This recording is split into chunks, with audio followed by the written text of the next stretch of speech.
Hey guys, Hikes here, and today I'm bringing you guys my third total episode in my Fantasy Draft series. This will be the second game of the season, second week. Now in the first week you saw me play my friend. Just by seeing my record you guys can tell how that game went if you haven't watched it. It was a very good game though, so if you haven't seen that game yet, I do recommend you watch it. And yeah, so that's basically all I have to say about that.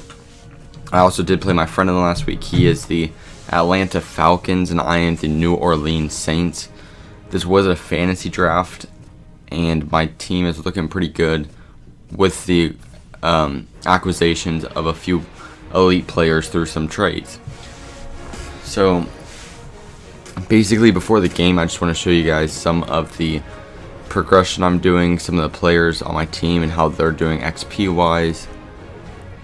As you can see, Earl Thomas is now a 99 overall and stuff like that. So now I'm going to show you guys a few stories, and in a second here we are going to get into the game. So I'll be quiet while the presentation goes. Hello everyone, I'm Larry Ridley and this is the NFL on EA Sports. Both quarterbacks have reliable tight ends they know they'll be able to count on to make plays. It's Davis's Browns going up against Davis's Saints. Now let's head down to Jim Nance and Phil Simms for this Week 2 matchup.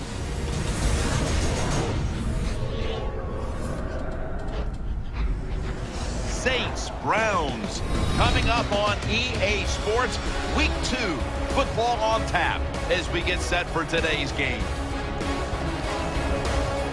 Hello, friends. Jim Nance alongside Phil Simms. And I guess the big question, Phil, before a kickoff is what do you expect here today? Jim, I expect an emotional football game here today. We have two teams that are very disciplined, but can they stay that way? When you let emotion get involved, usually sometimes you miss an assignment. What happens when you miss an assignment?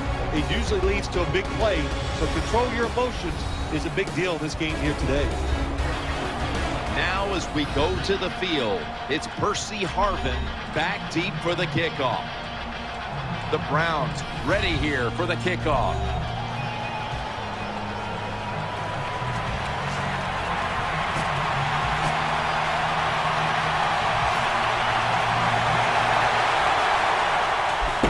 Okay, so guys, the kickoff is underway. I'm returning this with, I don't even know who that is, number 80. Definitely not Percy Harvin. Who even cares though? I can't even read the back of his jersey, quite honestly. But as you can see, Derek Carr's coming in. You guys can see his stats on the year. Pretty good stats, I'm not gonna lie. If you can throw 5 touchdowns in your rookie debut, that's pretty impressive. Let's be real. So we're trying to get the ball into Jamal Charles's hands early and often, and try to enforce the running game a little bit. And I'm hoping that will open up some space for my passing game. Because, honestly, I want to give Derek Carr as much help as he can get. So I don't have to worry about him having any pressure within his first, I want him to be as comfortable as he can in the pocket. And if we keep running those running plays, they'll give us opportunities to run plays like play actions and stuff. So that was kind of my idea coming into this game. Right here, I almost threw an interception. Luckily, their cornerback dropped the ball. And as you can see, I don't know whether he was excited or not right there, but whatever. We don't really end up doing anything on that drive. And coming in for the Browns is Peyton Manning. So, this team was good. They had Peyton Manning, Vernon Davis, and Doug Martin. So, stopping the passing game, or just stopping the offense in general, was a little bit of a difficulty. And I'll show you guys how I'm doing right here. I do drop the interception with my boy Jason Verrett.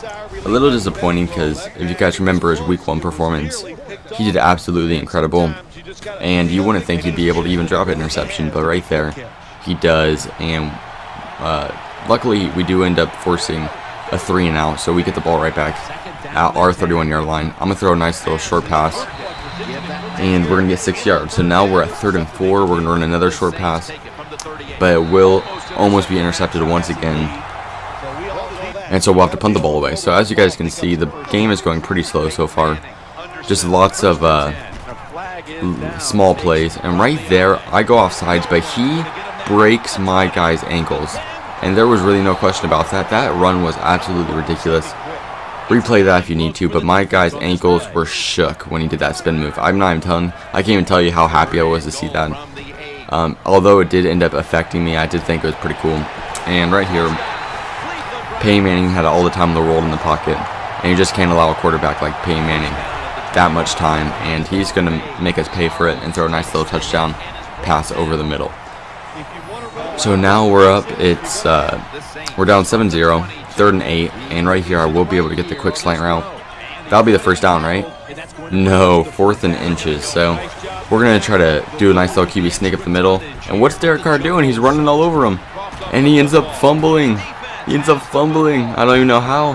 He wasn't even wasting any of his energy. How did he fumble when he didn't even move a yard? I don't know, guys, but somehow he ends up fumbling that ball. It was so disappointing to see that happen because, you know, I expect big things from him. But right here, I do end up getting him at 3rd down. And sadly, just because of the fumble, they were already in field goal range. And so they're just going to put 3 up on the board. And I am now going to be down by 2 possessions, 10-0. And considering I got ball to start the game, this is a really shitty position to be in. So I'm really going to have to put some points on the board. And I'm going to rely on Derek Carr to do that. So this play right here is super OP. For some reason, my tight end gets open every single time I run that play. So maybe I'll have to consider running it a little bit more often. Right there, I call a slant route. I think that was Calvin Johnson Jr. who called it. And one thing, Calvin Johnson had a big game today. As right here, Jamal Charles just breaks loose. Does eventually get thrown down right inside the 20-yard line, but Calvin Johnson Jr. has a great game, and that was awesome because if you remember his Week 1 performance, he didn't even get a catch, so I don't really know what was up with him that week, but this week he definitely proved himself to be quite an asset on my team. So right here, I'm just going to sim ahead a little bit. We're at the 1-yard line, and we just plugged in with LaShawn McCoy. So easy touchdown right there, easy breezy, lemon squeezy, cover girl, whatever you want to call it. And we're down 10-7 with 45 seconds left. So we're just going to try to keep them from scoring and just keep this a 1-possession game going into halftime because, quite honestly, that's not the situation we want to be in. Luckily, as you can see, they don't score. But look at Calvin Johnson Jr. He doesn't even make it look like there was a guy covering him because he just catches it right over him. Now right here, you can see the play I'm calling. But I call Calvin Johnson Jr. on a streak. And he is wide open. Nobody knows what happened. He must have just slipped past the safety. But due to the car almost overthrew him, thank God he didn't. I would have been so upset if he did. And Calvin Johnson is just going to trot right into the end zone. Nobody has a chance of catching up to him. Derek Carr with a nice little form. But look at this. Calvin Johnson Jr. had to extend his arms a little bit. So had he just thrown the ball a yard further, that would have definitely upset me. As that would have ruined our chances of getting a touchdown. So right here we're going to sack Peyton Manning. Really, he had tons of time, just nobody got open. So now we're on offense. I know there's one thing I want to talk about, and that's that I know that the offense and defense sequences are kind of going back and forth pretty rapidly. But that's pretty much just because as I throw an interception here, I was trying to head deep for Percy Harvin, or Mike Wallace, I'm not sure. But that's just because there was so many 3-and-outs that there wasn't really any drives to show you guys. As right here, he does get the pass completion. Wait, for some reason they don't count it. I'll take it though. That's a free turnover, and I'm going to get myself the ball right back. So I don't know what happened there, but for some reason that play right there really set the tone for the rest of the game.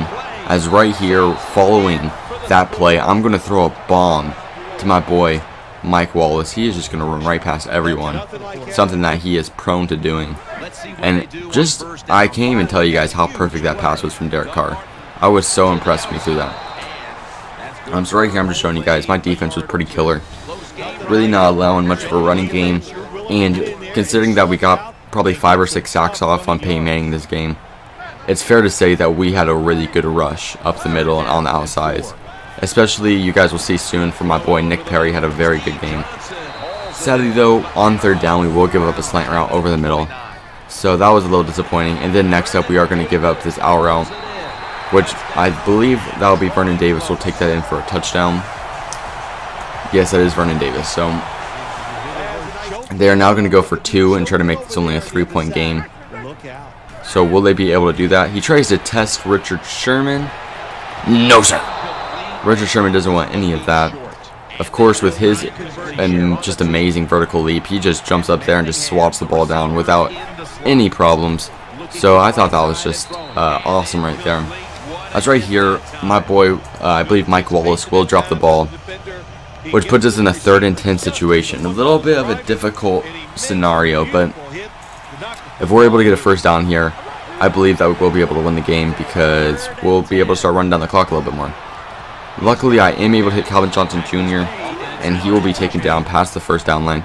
So now I'm going to try to play the clock a little bit more carefully, as I'm going to throw a deep bomb all the way downfield. As you can see, I avoided running out of bounds to run the clock down a little bit more. Right here, though, it is 3rd and goal. I'm going to throw this nice little out route to my boy Calvin Johnson Jr. And once again, Derek Carr will throw a perfect pass. I don't know what it is, but he has been really making some impressive passes this game. Look at the touch on this pass. Oh, I do not show him, my bad. But he does just, the trajectory on that ball was very good.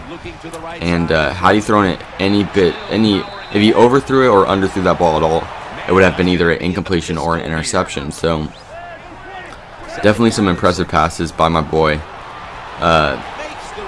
Derek Carr. But this play I found really interesting, and you guys will see why if you weren't checking out the player I was controlling. I'm going to open up my screen, go to the instant replay, and watch what I accidentally did. This was one thing I actually thought was pretty cool, but just watch the guy I'm controlling. Watch the defensive tackle right over there. As I zoom in a little bit. Look at me, I'm just, my guy is like, honestly, I don't know how to even describe this. He is, he wants a piggyback ride. He wants a mid-game piggyback ride. So the reason I thought that was cool is because that was a realistic animation, and I thought it was awesome. But right here, I do sack Peyton Manning. It is 3rd and 25. So if we can just stop him right here, and on 4th down, we are likely going to be able to just run this clock out and win this game. So for some reason, he chooses to do an out route, not even an out route, just a short little pass, and it doesn't work for him. Sadly, though, I do give up a big pass here, and I was not able to put the game out of reach. And with Peyton Manning, you really got to make sure that you got to take your, you gotta take the advantages when you can. And this could actually end up costing me the game when you think about it. Luckily, though, he does overthrow the ball there, and it's now 3rd and 7. He's going into the hurry-up offense. And what's he going to do? He's going to get sacked. Nick Perry, I believe, on the outside, hits him from behind. I'm sure Peyton Manning is hitting his left tackle right now. And right here, Peyton Manning's going to call a short pass for some reason. I don't know what his idea was behind that, but as you can see, he was tackled behind the first down. I was able to pick up that tackle and eventually seal out the game through a few kneels, and I even called a Hail Mary, so I was just messing around. As you can see, though, Derek Carr is continuing to be probably one of the best quarterbacks in the league, and it's only his rookie season, so I guess I got really lucky in that situation because I really waited a long time in the draft to get a quarterback. But Derek Carr is really working out fantastically for me to this point, and I really couldn't ask for a better performance from any quarterback, especially a quarterback that isn't known to be such a beast. I mean, he's a rookie, let's be honest. And so as you can see, the performances from my receivers, we had a little bit of a difficulty stopping Vernon Davis, but we had a pretty good passing game of our own. Either way, though, we only have 30 seconds left on this video, so in that time, I would like to say thank you to everybody who's viewing my series, who's viewed my channel before. I hope you continue to keep viewing it. I'd also like to thank my subscribers. I'd like to recommend that you guys subscribe to my page, as I'll be posting tons of more videos, and I really appreciate it. Also, please thumbs up this video if you enjoyed it. It really helps me know if you guys are liking the video. And that's all I really have for you guys. Thanks for watching. Peace out.